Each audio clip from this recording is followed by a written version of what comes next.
आज अपन इस वीडियो के अंदर बात करेंगे राजस्थान जीके के कुछ महत्वपूर्ण प्रश्नों के बारे में जो बार-बार परीक्षा में पूछे जाते हैं और आगामी भर्ती परीक्षाओं में भी पूछे जाने की पूरी-पूरी संभावना बनी रहती है। तो फटाफट से आ जाइए और अपने साथियों के साथ भी इस क्लास को शेयर कर दीजिए। उसके बाद में प्रारंभ करते हैं। राजस्थान जीके के कुछ महत्वपूर्ण प्रश्न हैं जो बार-बार पूछे जाते हैं और आपके सीईटी 10+2 और स्नातक और इसके अलावा पशु परीक्षण के लिए महत्वपूर्ण और रामबाण साबित होने वाले महत्वपूर्ण प्रश्न है। और अंत में आपको जरूर बताना है आपके कितने प्रश्न सही हो रहे हैं, कमेंट में जरूर बताना है। चलिए पहला प्रश्न आपके समक्ष बिना समय गंवाए, किसने कालीबंगा को सिंधु घाटी साम्राज्य की तीसरी राजधानी यानी तृतीय राजधानी कहा है? जी.एच. ओझा, श्यामल दास, दशरथ शर्मा और दयाराम जी साहनी। तो सही उत्तर क्या हो जाएगा? ऑप्शन नंबर सी जो है दया दशरथ शर्मा। दशरथ शर्मा जो है इन्होंने कालीबंगा को तीसरी राजधानी कहा था। चलिए अब बात करते हैं कुछ महत्वपूर्ण बात बिंदुओं के बारे में। अगर प्रश्न से नहीं आए तो इन बातों से जरूर आपके प्रश्न पूछ लिए जाते हैं। देखिए सबसे पहले यहाँ पर बात की जा रही है कालीबंगा सभ्यता की। तो कालीबंगा सभ्यता को अपन हाईलाइट कर लेते हैं। देखिए कालीबंगा सभ्यता, ये जो कालीबंगा सभ्यता है ना, इसमें खुदाई के दौरान क्या मिली थी? तो खुदाई के दौरान चूड़ियां यहाँ पर मिलती है ना। खुदाई के दौरान चूड़ियां यहाँ पर मिलती है और इसका जो क्षेत्र आता है हनुमानगढ़ क्षेत्र। कौन सा क्षेत्र आता है? हनुमानगढ़ क्षेत्र के आसपास सरस्वती नदी घाटी है ना, सरस्वती नदी घाटी या वर्तमान में घग्गर नदी घाटी के वहां पर दोआब क्षेत्र के अंदर ये सभ्यता देखी जाती है। और इसकी जो खोज है सबसे पहले किसने की थी? टेसी टोरी ने। सबसे पहले टेसी टोरी के द्वारा कालीबंगा सभ्यता को खोजा गया था। और पुनः खोज जो है 1952 के आसपास अमलानंदन घोष अमलानंद घोष के द्वारा पुनः खोज की गई थी। चलिए अगला प्रश्न बात करते हैं। अगला जो प्रश्न आता है, बरली का शिलालेख जो कि अशोक के काल से पूर्व का माना जाता है, ये कहाँ पर स्थित है? देखिए बरली का जो शिलालेख है इसका संबंध कहाँ से निकल करके आता है? अजमेर, केकड़ी, जयपुर और कोटपुतली भैरव। अगर साथियों आपको ये क्लास अच्छी लगे तो सबसे पहले आपको सब्सक्राइब करना है, चैनल को सब्सक्राइब करना है, ऐसी वीडियो आपको आती रहेगी। चलिए मेरे हिसाब से आपने सब्सक्राइब कर भी दिया होगा, अगर नहीं किया तो पहले कर दीजिए। उसके बाद में उत्तर बताइए बरली का शिलालेख का संबंध कहाँ से निकल करके आता है? बरली बरली तो शिलालेख हुआ था, ये आपके नया वाला जो जिला आता है केकड़ी। कौन सा जिला? केकड़ी। इस केकड़ी में बरली का शिलालेख देखा जाता है। और ये जो बरली का शिलालेख आया था 443 ईस्वी का माना जाता है ना। भिनाय तहसील के अंदर सबसे प्राचीनतम शिलालेख राजस्थान का सबसे प्राचीनतम शिलालेख इसे माना जाता है। तो प्राचीनतम शिलालेख पूछ ले, प्रश्न क्या पता ये पूछ ले राजस्थान का सबसे प्राचीनतम शिलालेख कौन सा है, तो बरली का शिलालेख माना जाता है। अगर बात करें और क्या कुछ जानकारी है, तो ये जो शिलालेख है ये ब्राह्मणी लिपि या ब्राह्मणी लिपि जो है, इस ब्राह्मणी लिपि के अंदर है इस शिलालेख को उत्कीर्ण किया गया है। और वर्तमान में इसकी क्या स्थिति है, तो वर्तमान भी देख लीजिए। वर्तमान में ये अजमेर संग्रहालय कहाँ पर स्थित है? अजमेर संग्रहालय। अगर बात करें इस अंग्रेज अजमेर संग्रहालय की, तो अजमेर संग्रहालय कहाँ पड़ता है? मेगजीन दुर्ग में है ना। मेगजीन दुर्ग जिसको अकबर का किला कहा जाता है, ये अजमेर संग्रहालय वहां पर बना हुआ है। ये बात भी आपको ध्यान रखनी है। अगला प्रश्न देखिए, अजमेर के अजय राज चौहान के पिताजी कौन थे भाई? चंद्र राज प्रथम, विग्रह राज, दुर्लभ राज प्रथम या पृथ्वीराज प्रथम? अजमेर के अजय राज के पिताजी का नाम क्या था भाई? अजय राज जी चौहान जो है, इनके पिता अजमेर के अजय राज चौहान मतलब 1113 ईस्वी के अंदर जिसने अजमेर में चौहान राजवंश की नींव डाली थी। चौहान राजवंश की नींव डाली थी। इनका जो कार्यकाल है अजय राज जी का बता रहा हूँ, 1105 ईस्वी से लेकर के 1133 ईस्वी तक इनका कार्यकाल आता है। और 1113 में अजमेर में चौहान राजवंश की नींव डालते हैं। और अजमेर में जो अजमेर दुर्ग है इसका निर्माण भी करवाते हैं। और इनके पिताजी का नाम जो था वो था पृथ्वीराज प्रथम। पृथ्वीराज जो प्रथम है कौन थे? पृथ्वीराज प्रथम। और पृथ्वीराज प्रथम की आपको उपाधि ध्यान रखनी है, बड़ी वाली उपाधि है, मतलब महाराजाधिराज, महाराजाधिराज, परम भट्टारक, परम भट्टारक परमेश्वर है ना, परमेश्वर। तो महाराजाधिराज परम भट्टारक परमेश्वर की उपाधि किसके पास थी? पृथ्वीराज चौहान प्रथम के पास में मानी जाती है। इसके समय में 700 चालुक्यों की इन्होंने हत्या करवाई थी। ब्राह्मणों को लूटने आए थे, 700 चालुक्यों की हत्या इनके द्वारा करवा दी गई थी। अगला प्रश्न देखिए, रोटी रानी के नाम से इतिहास में प्रसिद्ध है पद्मावती, उमादे, कर्मावती और रूपमती। तो रोटी रानी के नाम से कौन प्रसिद्ध है भाई? रोटी रानी, है ना, जो जैसलमेर के राव लूणकरण की पुत्री थी। कौन थी? जैसलमेर के राव लूणकरण कर्ण की पुत्री मानी जाती है। और जिसका ब्याह जो है, विवाह जो है वो मालदेव के साथ में होता है, जोधपुर के राजा मालदेव के साथ में होता है। तारागढ़ के अंदर जो जीवंत पर्यंत जो है उन्होंने अपना समय गुजारा था, उसका नाम था उमादेव भट्ट, यानी रानी उमादेव जो है ऑप्शन नंबर बी सही उत्तर हो जाएगा। जब मालदेव की मृत्यु होती है तो उनकी पगड़ी के साथ में ये सती हुई थी भाई, पगड़ी के साथ में सती हुई थी, ये भी बात आपको ध्यान रख लेनी है। अगला देखिए, प्रताप नामक समाचार पत्र कहाँ से प्रकाशित होता था? कानपुर, दिल्ली, बरेली और आगरा। प्रताप समाचार का संबंध का कहाँ से आता है भाई? है ना, गणेश शंकर विद्यार्थी के द्वारा बिजोलिया किसान आंदोलन को प्रकाश में लाने से संबंधित जो प्रताप समाचार है ये आपके कानपुर से प्रकाशित होता था। ऑप्शन नंबर ए सही उत्तर हो जाएगा। अगला प्रश्न देखिए, किलकिला तोप का संबंध किस दुर्ग से है? किलकिला तोप किस दुर्ग में रखी गई है? आमेर, मेहरानगढ़, जूनागढ़ और चित्तौड़गढ़। किलकिला तोप, देखिए प्रमुख तोपें आती है उस मेहरानगढ़ की, उसमें किलकिला तोप को गिना जाता है। मेहरानगढ़ का संबंध जोधपुर से निकल करके आता है ना। गजक, नुसरत, नागफली, ध्यान रख लेना, एक आती है नुसरत, एक आती है नागफली, है ना, नागफली, नुसरत, है ना। उसके बाद में गजक और गजनी खां, गजक और गजनी खान जो है, ये तोपें आपके इसी मेहरानगढ़ में है। एक शंभू बाण भी आती है, शंभू बाण एक आपके गुब्बारा, ये गुब्बारा तो भी यहाँ से निकल करके आती है। अगला देखिए, अगला प्रश्न आता है, राजस्थान का कौन सा मंदिर चूहों का मंदिर कहलाता है? जमुआई माता मंदिर, करणी माता मंदिर, केला देवी मंदिर और जीण माता मंदिर। देखिए चूहों का मंदिर हमारा काबा वाला, चूहों को कहा जाता है काबा। क्या कहा जाता है? जो सफेद काबे होते हैं, सफेद जो चूहे होते हैं इनको काबा कहा जाता है। और इनके मंदिर को कहा जाता है डोकरी माता। माता जी का नाम था डोकरी माता, और डोकरी माता कहा जाता है करणी माता को। तो आपको ध्यान रखना है, चूहों का मंदिर करणी माता मंदिर पड़ता है आपके देशनोक में, और देशनोक पड़ता है बीकानेर। तो देशनोक बीकानेर में करणी माता मंदिर में चूहों का बना मंदिर कहते हैं। चूहे सबसे ज्यादा यहाँ पर घूमते विचरण करते हुए मिलते हैं, और जो सफेद चूहे होते हैं इनको काबा कहा जाता है। अगला प्रश्न देखिए, देवीकुंड सागर की छतरियां स्थित है? उदयपुर, जैसलमेर, जयपुर और बीकानेर। देवीकुंड सागर की छतरियों का संबंध सही उत्तर हो जाएगा आपके बीकानेर। पटवार 2011 में पूछा गया इंपॉर्टेंट प्रश्न है। बीकानेर के राजघराने की छतरियां, राजघराने की ये छतरियां मानी जाती है। और सूरज, है ना, सबसे प्रसिद्ध छतरी सूरज सिंह जी की छतरी है भाई। सूरज सिंह जी, सहसे सूरज सिंह और सहसे संगमरमर। तो सूरजमल की, जो सूरज सिंह जी की जो छतरी है वो संग मर की बनी छतरी है, जो प्रसिद्ध छतरी मानी जाती है। चलिए अगला प्रश्न देखिए, अगला आता है, मेड़तनी जी की बावड़ी कहाँ पर है भाई? सीकर, झुंझुनू, जोधपुर और बूंदी। मेड़तनी जी की बावड़ी का संबंध कहाँ से निकल करके आता है? मेड़तनी जी की बावड़ी, मेड़तनी जी की बावड़ी कहाँ पर स्थित है? तो सही उत्तर हो जाएगा option number B, Jhunjhunu. Jhunjhunu के अंदर सन 1783 के अंदर कब बनाई गई थी? 1783 में। बनाता कौन है? बखत कंवर मेड़तनी।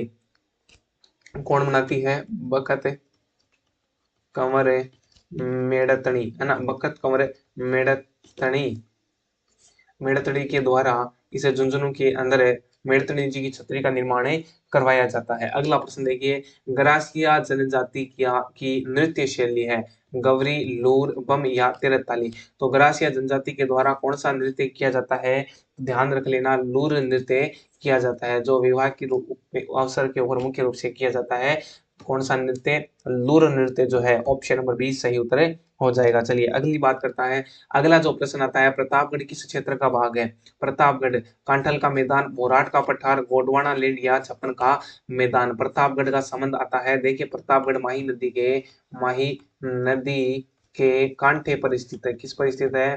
कांठे, कांठे का मतलब होता है किनारा, किनारे के ऊपर स्थित होता है, इसलिए इसे कांठल का मैदान कहा जाता है। ऑप्शन नंबर बी जो है ऑप्शन नंबर ए जो है सही उत्तर हो जाएगा।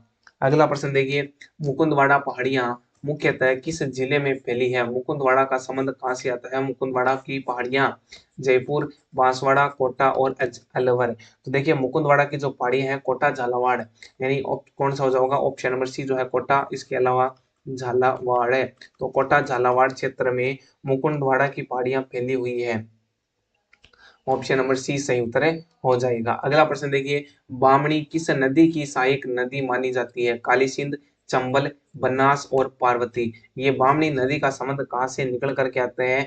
ब्राह्मणी या ब्रह्मणी, है ना, जो हरिपुरा चित्तौड़ से निकलती है। इसका उद्गम कहाँ से होता है?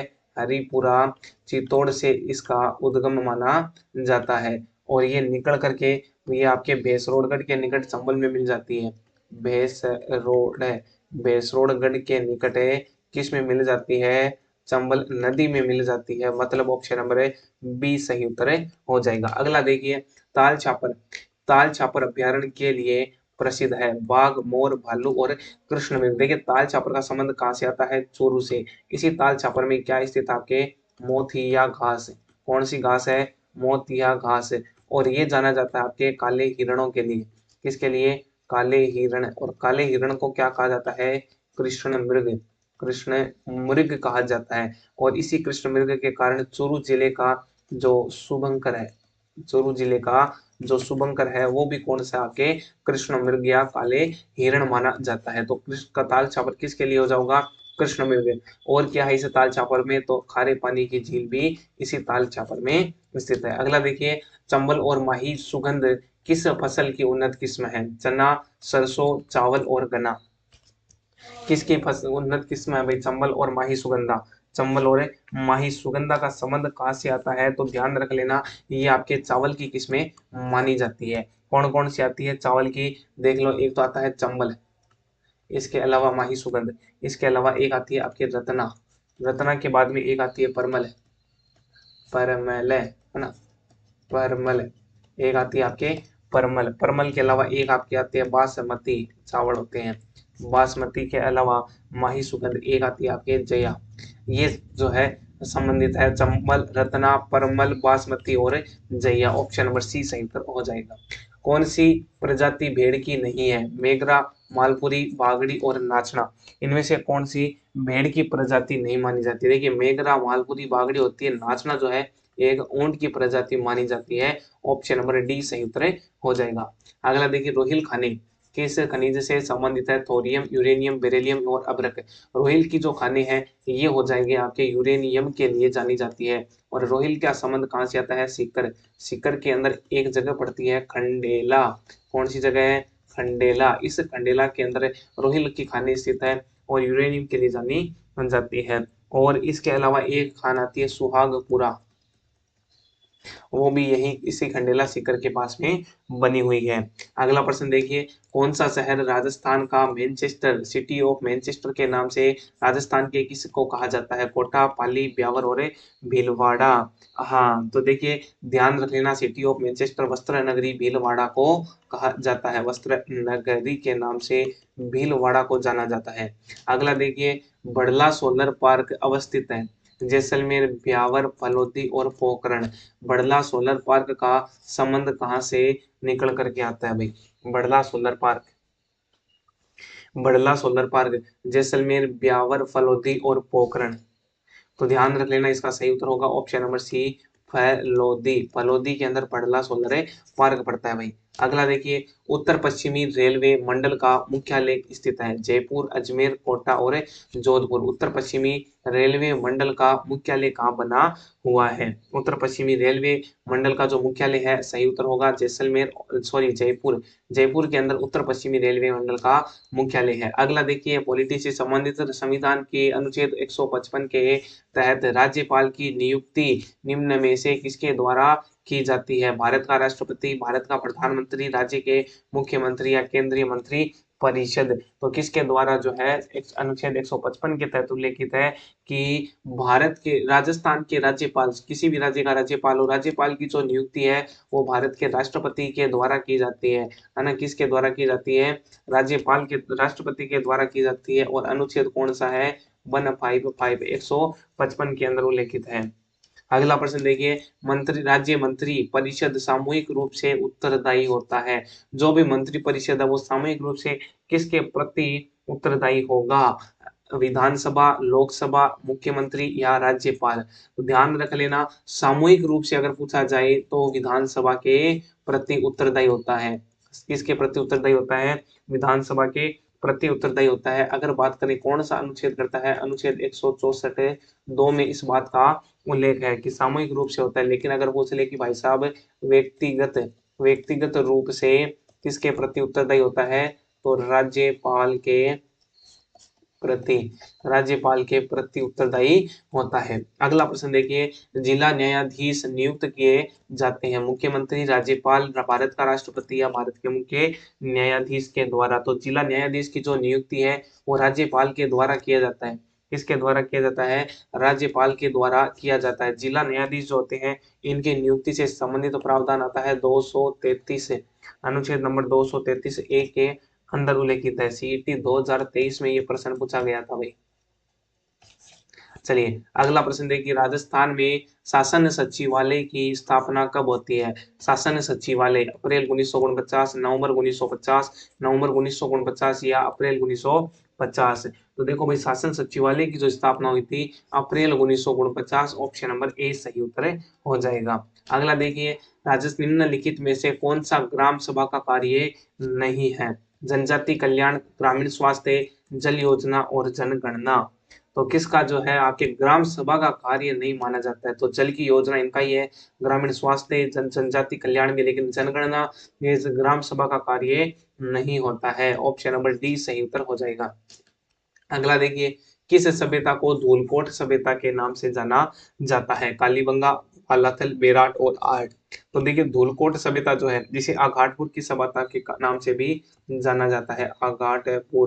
आघाटपुर की सभ्यता या आगट दुर्ग के नाम से भी जिसे जाना जाता है, ये आपके आहट सभ्यता होगी। ऑप्शन नंबर डी सही उत्तर हो जाएगा। राजपूतों को हुणों की संतान बताया है। Colonel James Tod, V A Smith, doctor Bhandarkar या दशरथ शर्मा? तो देखो, राजपूतों को हुणों की संतान जो है किसने बताया था? वी ए स्मिथ के द्वारा बताया गया था कि ये तो क्या है, एक विदेशी जाति से उत्पन्न है ना, विदेशी जाति से उत्पन्न है। और डॉक्टर भंडारकर ने तो ब्राह्मण मत बताया है। क्या है? ब्राह्मण मत बताया है। इसके अलावा दशरथ शर्मा जो है ये सूर्यवंशी क्षत्रिय बताते हैं, सूर्यवंशी क्षत्रिय का उल्लेख करते हैं। ऑप्शन नंबर जो है बी सही उत्तर हो जाएगा।